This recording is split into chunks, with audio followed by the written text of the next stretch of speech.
Hello students and all the viewers. इस video में आज हम एक बार फिर से क्लास 11th के फिजिक्स का लेक्चर लेकर आए हैं और इस लेक्चर में आज मैं आपको इक्विलिब्रियम ऑफ कनकरेंट फोर्सेस और लामीज थ्योरम इन दो कॉन्सेप्ट्स के बारे में हम आपको बताएंगे और इस दोनों टॉपिक के अंडर आने वाले कुछ न्यूमेरिकल्स भी इस टॉपिक के अंडर हम डिस्कस करेंगे। तो आइए शुरू करते हैं आज का यह लेक्चर। तो सबसे पहले हम कनकरेंट फोर्सेस के बारे में जानते हैं क्या होता है। एक ही समय पर किसी बॉडी के किसी एक पॉइंट पे अगर दो या दो से अधिक फोर्स अप्लाई होते हैं तो ये सारे फोर्सेस कनकरेंट फोर्सेस कहलाते हैं। ठीक है, जैसे अगर हम मान लें यह एक बॉडी है, यह एक बॉडी है, इस बॉडी में एक पॉइंट है P। इस बॉडी में बहुत सारे पॉइंट हो सकते हैं, अलग अलग पॉइंट होंगे। तो किसी बॉडी के इनसाइड सिंगल पॉइंट पे एक ही समय पर अगर दो या दो से अधिक फोर्स अप्लाई होते हैं तो ये सारी फोर्सेस कनकरेंट फोर्सेस कहलाते हैं। तो यहाँ पर अगर हम मान लें कुछ इस तरह से ये बहुत सारे फोर्स यहाँ पर अप्लाई हो रहे हैं।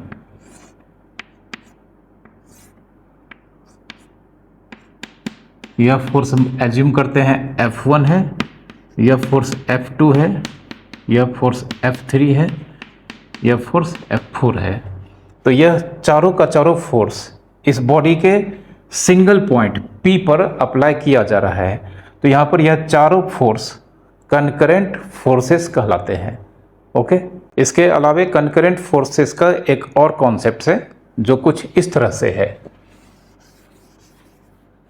दूसरा कॉन्सेप्ट यह कहता है कि अगर किसी बॉडी पे ढेर सारे पॉइंट हैं और अलग अलग पॉइंट पे फोर्सेस लग रहे हैं, जैसे हम यहाँ पर मान लेते हैं यह बॉडी का हमने यहाँ पर 4 पॉइंट लिया है, point A, B, C and D।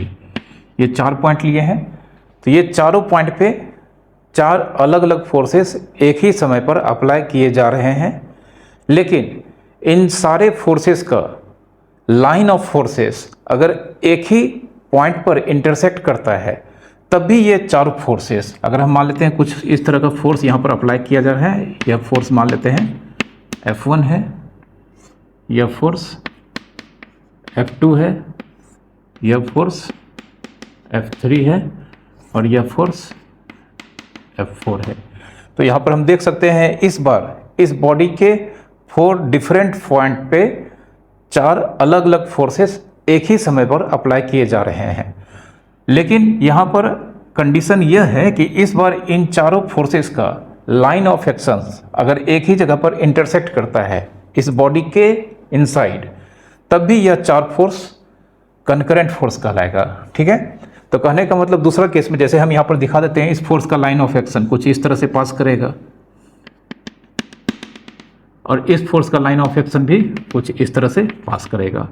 फिर उसी तरह से इस फोर्स का लाइन ऑफ एक्शन ही इस तरह से पास करेगा और इस फोर्स का लाइन ऑफ एक्शन इस तरह से पास करेगा। ठीक है, तो हम देख सकते हैं इन चारों फोर्स का लाइन ऑफ एक्शन इस पॉइंट O पर इंटरसेक्ट कर रहा है। ठीक है, तो यहाँ पर ये 4 डिफरेंट फोर्सेस जो इस बॉडी में 4 अलग अलग पॉइंट पर अप्लाई किया गया है लेकिन एक ही समय पर है, और ये चारों फोर्सेस से होकर गुजरने वाला लाइन ऑफ एक्शन, ये line of forces single point O पर इसी बॉडी के इनसाइड इंटरसेक्ट कर रहा है। तो यहाँ पर यह 4 फोर्स फिर से एक बार कनकरेंट फोर्सेस कहलाएंगे। तो कनकरेंट फोर्सेस का 2 तरह का डेफिनेशन है कि अगर 2 या 2 से अधिक फोर्स किसी बॉडी के सिंगल पॉइंट पे एक ही समय पर अप्लाई होता है तब भी ये सारे फोर्सेस कनकरेंट फोर्सेस कहलाएंगे, या एक ही समय पर 2 या 2 से अधिक फोर्स बॉडी के अलग अलग पॉइंट पर अप्लाई हो रहे होते हैं लेकिन उन फोर्सेस का लाइन ऑफ एक्शन अगर इस बॉडी के इनसाइड किसी सिंगल पॉइंट पर इंटरसेक्ट होता है तब भी ये सारे फोर्सेस कनकरेंट फोर्सेस कहलाएंगे। ठीक है, अब equilibrium of forces, basically forces का इक्विलिब्रियम कनकरेंट फोर्सेस के लिए अप्लाई होता है। तो कनकरेंट फोर्सेस जैसा कि हम जानते हैं कि 2 या 2 से अधिक फोर्सेस जब किसी बॉडी के एक सिंगल पॉइंट पे अप्लाई होता है तो ये सारे फोर्सेस कनकरेंट फोर्सेस कहलाते हैं। तो अगर हम मान लेते हैं एक बॉडी है, इस बॉडी के अंदर एक पॉइंट है, इस पॉइंट पर एक ही समय पर मान लेते हैं ये सारे फोर्सेस यहाँ पर इस तरह से अप्लाई किया जा रहा है। ठीक है, तो यहाँ पर मान लेते हैं ये 3 फोर्सेस हैं, F1, F2, F3। ये 3 फोर्सेस किसी बॉडी के सिंगल पॉइंट O पर एक ही समय पर अप्लाई किया जा रहा है, तो ये तीनों कनकरेंट फोर्सेस होंगे। अगर ये 3 कनकरेंट फोर्सेस जो कि इस बॉडी का या किसी बॉडी का एक सिंगल पॉइंट पर लग रहा है और ये 3 फोर्सेस का वेक्टर सम अगर 0 होगा तो ये तीनों फोर्सेस इक्विलिब्रियम में कहलाएंगे। ठीक है, अगर कनकरेंट फोर्सेस किसी बॉडी के सिंगल पॉइंट पे लग रहे होते हैं जिसमें कम से कम 2 फोर्स तो होंगे ही, या 2 से अधिक फोर्स भी कनकरेंट फोर्सेस हो सकते हैं, तो इन सारे कनकरेंट फोर्सेस का अगर वेक्टर सम 0 होता है तो ये सारे फोर्सेस इक्विलिब्रियम में कहलाते हैं। ठीक है, तो यहां पर अगर हम मान लेते हैं F1, F2, F3, Fn,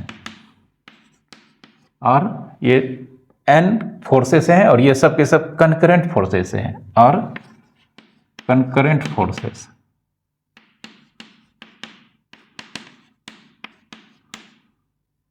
ये सब कनकरेंट फोर्सेस हैं। कनकरेंट फोर्सेस का मतलब ये सारे के सारे फोर्सेस किसी बॉडी के सिंगल पॉइंट पे अप्लाई हो रहे होंगे। ठीक है, और ये सारे फोर्सेस का वेक्टर सम,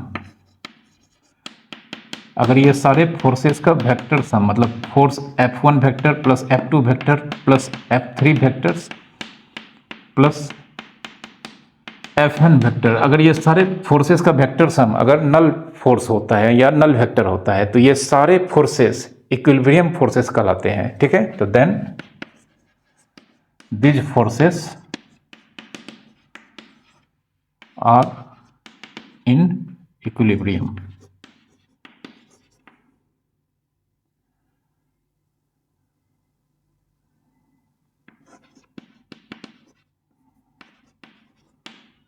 ठीक है, ये फोर्सेस क्या कहलाएंगे? इक्विलिब्रियम कहलाएंगे। तो इक्विलिब्रियम फोर्सेस का ये कंडीशन है। ठीक है, अब एक बात यहां पर हमें मालूम होना चाहिए कि जब भी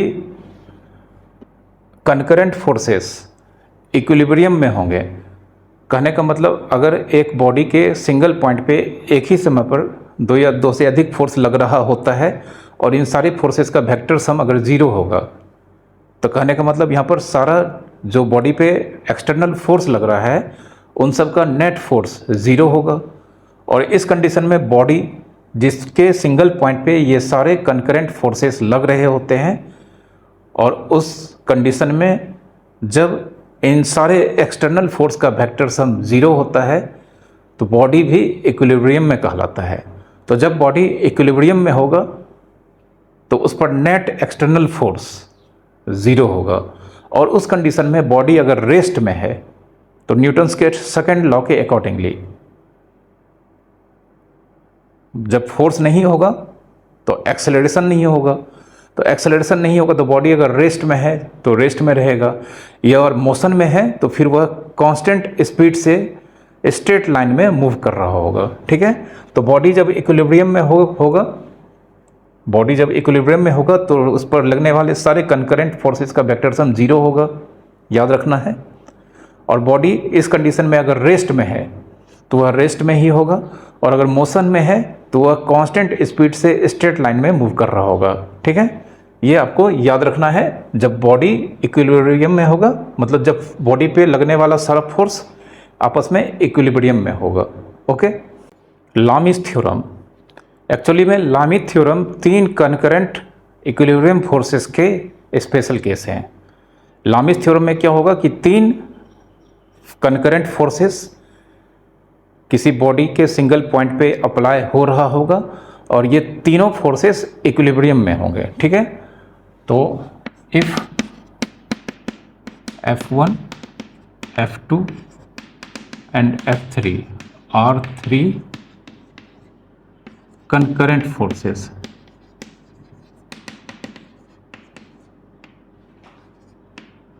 in equilibrium, ये तीनों की तीनों फोर्सेस कंकरेंट फोर्सेस और इक्विलिब्रियम में होने चाहिए, तभी लामी थ्योरम के लिए यहाँ पर जो कॉन्सेप्ट है वो यहाँ पर लगाया जाता है। ठीक है, तो ट्रिग्नोमेट्री में एक बहुत ही अच्छा कॉन्सेप्ट है, क्लास 11th के मैथ के ट्रिग्नोमेट्री में एक बहुत ही अच्छा कॉन्सेप्ट है जो यहाँ पर आपको याद रखना है, और इसी से हम यहाँ पर लामी थ्योरम के कॉन्सेप्ट्स को समझेंगे। ठीक है, तो अगर मान लेते हैं ट्रायंगल ए बी सी, यह ट्रायंगल है जिसमें एंगल ए के सामने के साइड की लेंथ को ए से रिप्रेजेंट किया जाता है, एंगल बी के अपोजिट साइड के लेंथ को बी से रिप्रेजेंट किया जाता है, और एंगल सी के सामने के साइड को स्मॉल सी से रिप्रेजेंट किया जाता है। ठीक है, तो कहने का मतलब यहाँ पर बी सी का लेंथ ए है, ए बी का लेंथ यहाँ पर सी है, और ए सी का लेंथ बी है, ए सी का लेंथ बी है।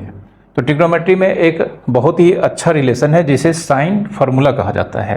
ठीक है, ए बाय, ठीक है, इस साइड का लेंथ, ठीक है, जिसका ए है, साइड बी सी का लेंथ, और साइड बी सी का इस ट्रायंगल में अपोजिट एंगल कौन है, ए, इसका साइन,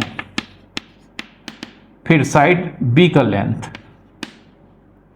तो बी मतलब कौन सा साइड है, ए सी, बी साइड ए सी की लेंथ को रिप्रेजेंट करता है, और ए सी का अपोजिट एंगल कौन है, बी, इसके नीचे लिखेंगे साइन बी।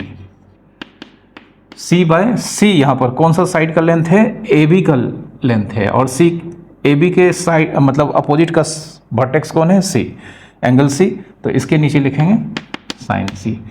तो यहाँ पर किसी ट्रायंगल में साइड और एंगल्स और साइन के बीच यह रिलेशन होता है जिसे साइन फार्मूला कहा जाता है। ठीक है, साइड ए इसके अपोजिट का एंगल का sine equals to side B और इसके अपोजिट का एंगल बी का sine equals to side C, मतलब लेंथ में इसका वैल्यू सी है, और उसके अपोजिट का एंगल सी का साइन, ये तीनों रेशियो आपस में इक्वल होता है, इसे साइन फार्मूला कहा जाता है। ठीक है, तो यहाँ पर हम तीन कनकरेंट फोर्सेस जो कि इक्विलिब्रियम में है, जिसे हम यहाँ पर कुछ इस तरह से दिखाने जा रहे हैं और इस फार्मूला को लगाएंगे। ठीक है, तो ये आपको समझाते हैं यहाँ पर किस तरह से हम लगाएंगे इसको।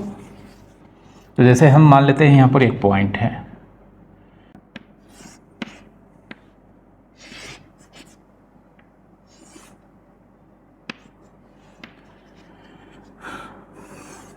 तो यहाँ पर मान लेते हैं एक पॉइंट है, एक ऑब्जेक्ट का पॉइंट ए, इस पर तीन फोर्स लग रहा है, एक फोर्स F1, दूसरा फोर्स F2 और तीसरा फोर्स F3, और ये तीनों कॉन्करेंट फोर्स हैं और इक्विलिब्रियम में है। ठीक है, तो हियर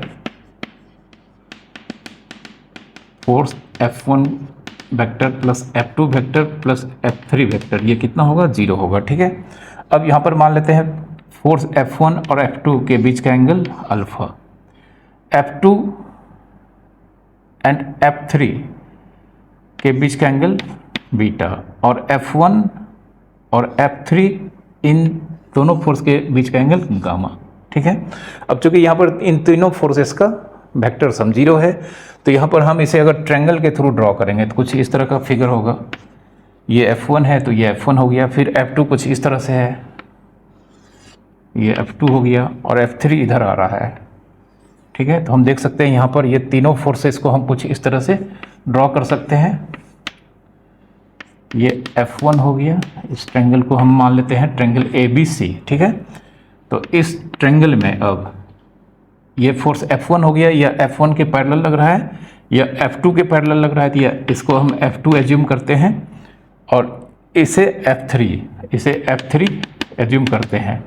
और आप जानते हैं वेक्टर के लॉ से, वेक्टर के पॉलीगन लॉ से, कि अगर किसी पॉलीगन में जो साइड्स हैं वो वेक्टर को रिप्रेजेंट करता है, और वो सारे साइड्स जो वेक्टर को रिप्रेजेंट करता है, अगर ये सारे वेक्टर साइक्लिक हैं, मतलब एक ही साइकिल में हैं, तो इन सारे वेक्टर का सम 0 होता है। तो जैसा हम देख सकते हैं यहाँ पर इस फिगर में, यह तीनों फोर्सेस जो इस ट्रायंगल के तीनों साइड को रिप्रेजेंट कर रहा है, यह तीनों साइक्लिक में है, मतलब साइक्लिक ऑर्डर में है, और यह साइकिल हमारा कैसा है, एंटी क्लॉकवाइज। तो यहाँ पर F1 vector plus F2 vector plus F3 vector, ये 0 होगा। ठीक है, अब यहाँ पर इस F1 को अगर हम थोड़ा सा इधर एक्सटेंड करते हैं, ठीक है, तो यह भी F1 ही होगा, लेकिन F1 और यह F2 है, तो F1 और F2 के बीच का एंगल यह कितना है, अल्फ़ा, तो यह हो जाएगा 180 माइनस अल्फ़ा, ठीक है। और इधर हम अगर इसे एक्सटेंड कर देते हैं इधर, ठीक है, तो यह F2 होगा और यह F3 है। तो F2 और F3 के बीच का यह एंगल कितना होगा? बीटा। तो यह अगर बीटा है तो यह कितना हो जाएगा? 180 माइनस बीटा। उसी तरह से अगर हम इसे इधर एक्सटेंड कर देते हैं तो यह F3 है तो यह भी F3 होगा। अब यह F3 होगा और यह F1 है, ठीक है। अगर यहाँ पर एरो लगा देते हैं तो यह F3 होगा और यह F1 है। तो F3 और F1 के बीच का एंगल कितना है? यह गामा। तो यह हो जाएगा 180 माइनस गामा, ठीक है। तो यहाँ पर हम देख सकते हैं यह एक ट्रायंगल है हमारे सामने, और यहाँ पर हर ट्रायंगल का लेंथ, ट्रायंगल का जो साइड का लेंथ होगा वह वेक्टर के मैग्नीट्यूड को रिप्रेजेंट करेगा, ठीक है। तो यहाँ पर क्या हो जाएगा? F1 फोर्स का मैग्नीट्यूड, जिसे सिर्फ F1 लिखेंगे, यह किस ट्रायंगल के, इस ट्रायंगल के साइड AB के लेंथ को रिप्रेजेंट करेगा। फिर F2 वेक्टर का मैग्नीट्यूड, वेक्टर F2 का मैग्नीट्यूड जिसे सिर्फ F2 लिखेंगे, यह साइड BC के मैग्नीट्यूड को रिप्रेजेंट करेगा। और F3 वेक्टर का मैग्नीट्यूड, F3 वेक्टर का मैग्नीट्यूड सिर्फ F3 लिखेंगे और यह साइड AC के लेंथ को रिप्रेजेंट करेगा, ठीक है। तो अब यहाँ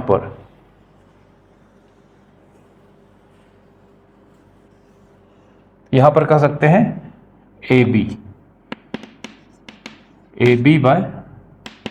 AB के सामने का साइड कौन है? AB के सामने का एंगल कौन है? C, sine C। फिर BC के सामने का एंगल कौन है? A, यह एंगल A है, साइन A। और AC के सामने का एंगल कौन है? B, तो यहाँ पर लिखेंगे sine B।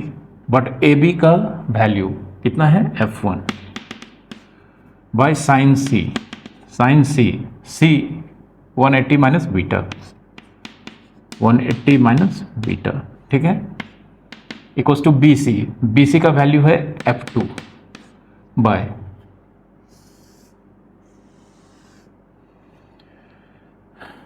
Sign A, angle A 180 minus gamma, angle A इस ट्रायंगल का इंटीरियर एंगल मतलब 180 माइनस गामा, यहाँ पर साइन 180 माइनस गामा लिखेंगे। और AC कितना है? फोर्स F3 का मैग्नीट्यूड अपॉन साइन B, और B 180 माइनस अल्फा है, तो यहाँ पर लिखेंगे साइन 180 माइनस अल्फा, ठीक है। हम जानते हैं sine 180 degree minus theta, sine theta होता है, ठीक है। तो यहाँ पर हम कह सकते हैं, यहाँ पर F1 by sign 180 minus beta क्या हो जाएगा? Sign beta. F2 by sign 180 minus gamma, sign gamma. और F3 बाय साइन अल्फा, ठीक है। इसी एक्सप्रेशन को कहा जाता है लामीज थ्योरम। इसी एक्सप्रेशन को क्या कहा जाता है? Lami's theorem. Lami's theorem in तीनों फोर्सेस के लिए यह एक्सप्रेशन होता है। ये तीनों फोर्सेस कंकरेंट फोर्सेस होंगे और इक्विलिब्रियम में होंगे। इस क्वेश्चन में दिया गया है a ball of mass 1 kg hangs in equilibrium from two strings OA and OB। What are the tension in the strings OA and OB, ठीक है। यहाँ पर देख सकते हैं यह एक बॉल है जिसका मास 1 kg है, ठीक है। और यह बॉल यहाँ पर दो सपोर्टिंग स्ट्रिंग से यहाँ पर लटकाया गया है, ठीक है, इसे हैंग किया गया है। और यह एक रिजिड सपोर्ट है। इस A पॉइंट से एक जो स्ट्रिंग है वह इसे इस ओर खींच रहा है, मतलब इस स्ट्रिंग में टेंशन T1 है। यह दूसरा स्ट्रिंग जो B से अटैच्ड है इसे इस ओर खींच रहा है, इस स्ट्रिंग में टेंशन T2 है। और यहाँ पर इस दोनों के, जहाँ पर यह दोनों स्ट्रिंग टाई होता है, बंधता है एक दूसरे से, उसी जगह से एक तीसरा स्ट्रिंग में बॉल बंधा गया है, जिसका यहाँ पर मतलब ग्रेविटेशनल वेट, ठीक है। ग्रेविटेशनल वेट 1 किलोग्राम वेट है, तो 1 किलोग्राम वेट का मतलब हो गया 1 into G, 1 into G Newton, 1 into 10 Newton, चूँकि G का वैल्यू इस क्वेश्चन में 10 लेना है, ठीक है। तो यहाँ पर हमें दोनों ही स्ट्रिंग OA और OB में जो टेंशन T1 और T2 है इसकी वैल्यू फाइंड करनी है। तो हम यहाँ पर सीधा लामिस थ्योरम लगाएंगे। अभी अभी हमने आपको बताया है कुछ इस तरह का सिचुएशन, अगर यह F1 है या F2 है या F3 है, तो F1 और F2 के बीच का एंगल अगर अल्फ़ा मानते हैं, F2 और F3 के बीच का एंगल अगर बीटा मानते हैं, और F3 और F1 के बीच का एंगल अगर गामा मानते हैं, तो हम देख सकते हैं यहाँ पर F1 बाय F1 के साथ जो एंगल है इस दोनों को छोड़ देते हैं, तो यहाँ पर बीटा साइन बीटा, फिर F2 को यहाँ अल्फा बीटा को छोड़ देंगे साइन गामा, और F3 बाय कितना हो जाएगा साइन अल्फा, लामिस थ्योरम से। तो यहाँ पर हमें यहाँ पर देख सकते हैं इस पॉइंट पर तीन फोर्स लग रहा है, एक T1 है, एक यहाँ पर T2 है, यहाँ पर T1 है, और यहाँ पर 10 न्यूटन है। और चूंकि यहाँ पर दिया गया है इक्विलिब्रियम में है, ठीक है, तो यह पॉइंट मतलब यह जो बॉल है इक्विलिब्रियम में है। तो अगर हम इन सारे एंगल्स को निकाल लेते हैं तो आसानी से इस तरह से हम लामिस थ्योरम का फॉर्मूला लगा के सारे वैल्यू को निकाल सकते हैं, ठीक है। तो अगर हम यहाँ से एक पैरेलल लाइन ड्रॉ कर दें, इस O से होता हुआ अगर हम इसके पैरेलल AB के पैरेलल एक लाइन ड्रॉ कर दें कुछ इस तरह से, तो जानते हैं यह 30 डिग्री थी, यह भी कितना होगा 30 डिग्री, और यह 90 है, तो ये पूरा एंगल कितना हो जाएगा 90 + 30 120 डिग्री।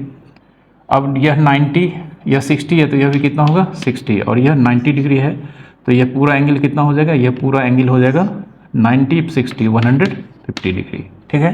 तो यह तीनों एंगल हमें मिल चुका है। तो अब यहाँ पर इस फिगर में T2 बाय इस T2 को फॉर्म करने में इस T2 के लिए नीचे जो एंगल हो जाएगा वो कौन सा एंगल होगा, यह एंगल होगा साइन 120 डिग्री। T1 इसके लिए जो एंगल होगा वह होगा साइन 150 डिग्री, साइन 150 डिग्री, और यह फोर्स कितना है 10 बाय इसके लिए जो साइन होगा वह 90 डिग्री होगा, ठीक है, साइन 90 डिग्री। तो अब now T2 by sine 120 degree 10 by sine 90 का वैल्यू 1 होता है। तो यहाँ पर T2 = 10 × साइन 120 डिग्री, तो 10 × √3/2, यह 5 से कैंसिल हो जाएगा, तो 5√3 न्यूटन होगा, ठीक है। उसी तरह से हम इन दोनों को लेंगे तो T1 हमारा आ जाएगा T1 बाय साइन 150 डिग्री, और यहाँ पर 10 बाय साइन 90 डिग्री का वैल्यू 1 होता है, तो T1 = 10 × sine 150 degree, sine 150 degree का वैल्यू 1/2 होता है। तो इस तरह से यहाँ पर 5 न्यूटन इसका वैल्यू होगा, ठीक है। इस क्वेश्चन में दिया गया है कि a mass of 6 kilogram is suspended by a rope of length 2 metre from a ceiling, a force of 50 newton is horizontal direction, या इन होगा a force of 50 newton in horizontal direction is applied at the mid point of the rope, what is the angle of the rope makes with the vertical in equilibrium, ठीक है। यह एक रोप है और यह इस तरह से यहाँ पर एक सपोर्ट से हैंग किया गया है, ठीक है, और इस रोप का लेंथ 2 मीटर है, जिसमें यहाँ पर मिडिल का मतलब यहाँ से यहाँ तक का लेंथ 1 मीटर है, और यहाँ से यहाँ तक का लेंथ 1 मीटर है, ठीक है, और यहाँ पर हॉरिजॉन्टल डायरेक्शन में 50 न्यूटन का फोर्स लगाया जा रहा है, ठीक है। तो हमें यहाँ पर मालूम करना है कि जब यह मतलब जब वर्टिकल मतलब यह जब पूरा सिस्टम पूरा रोप पूरा यह बॉडी इक्विलिब्रियम में होगा तो वर्टिकल के साथ रोप का क्या एंगल होगा। वर्टिकल के साथ रोप का एंगल का मतलब यहाँ पर यह एंगल हमें फाइंड करना है, ठीक है। तो यह वर्टिकल हो गया, वर्टिकल यह वर्टिकल हो गया, वर्टिकल के साथ मान लेते हैं रोप का एंगल थीटा है, ठीक है। तो अब यहाँ पर हम जानते हैं इस मतलब जो मास है 6 kg है, तो इस पर नीचे जो फोर्स लगेगा यह हो जाएगा 6 × 10 60 न्यूटन। 60 न्यूटन का फोर्स वर्टिकली डाउनवर्ड डायरेक्शन में लगेगा, ठीक है।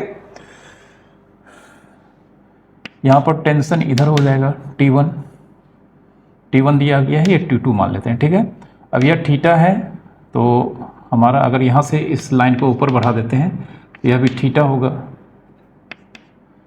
इस लाइन को ऊपर बढ़ा देते हैं, इस लाइन को सीधा, तो जानते हैं यह और यह पैरेलल है, यह ट्रांसवर्सल है, यह थीटा है, तो यह भी थीटा होगा। तो इस T2 का एक कंपोनेंट इधर हो जाएगा T2 cos थीटा, और एक कंपोनेंट हो जाएगा इधर, यह कंपोनेंट, यह T sin theta.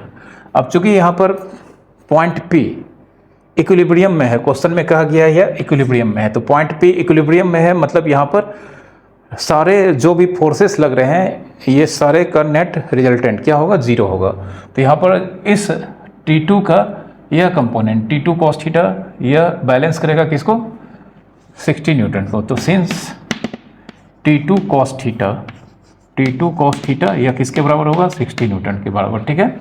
T2 cos theta जो इधर होगा और T1 sin थीटा इधर होगा, तो इस यह T1 sin थीटा इस 50 न्यूटन को बैलेंस करेगा। T1 sin थीटा यह 50 न्यूटन को बैलेंस करेगा, ठीक है। इसको 1 एज्यूम करते हैं, इसको 2, तो यहाँ पर T1 sin theta by T2 cos theta 50/60, यह T2 का सॉरी यह T2 ही होगा, T2 इसका एक कंपोनेंट T2 cos थीटा और इधर T2 sin थीटा, यहाँ T2 लिखते हैं। तो T2 sin theta by T2 cos theta यह हो जाएगा 50/60, T2 कैंसिल हो जाएगा यहाँ पे, तो यहाँ पर लिख सकते हैं tan थीटा 5/6, तो theta equals to tan inverse 5/6 answer, ठीक है। तो वर्टिकल के साथ यहाँ पर जो एंगल होगा इक्विलिब्रियम के लिए इस रोप का वह tan इनवर्स 5/6 होगा। इस लेक्चर को हम यहीं पर समाप्त करते हैं, क्योंकि इसमें सिर्फ 2 छोटे से टॉपिक को हमें डिस्क्राइब करना था। तो उम्मीद करता हूं कि आपको ये दोनों ही टॉपिक अच्छे से समझ में आए होंगे। तो वीडियो को प्लीज़ लाइक कर देना, शेयर कर देना, और चैनल को अगर आपने सब्सक्राइब नहीं किया है तो प्लीज़ आप इसे ज़रूर सब्सक्राइब करें। Thank you very much for watching.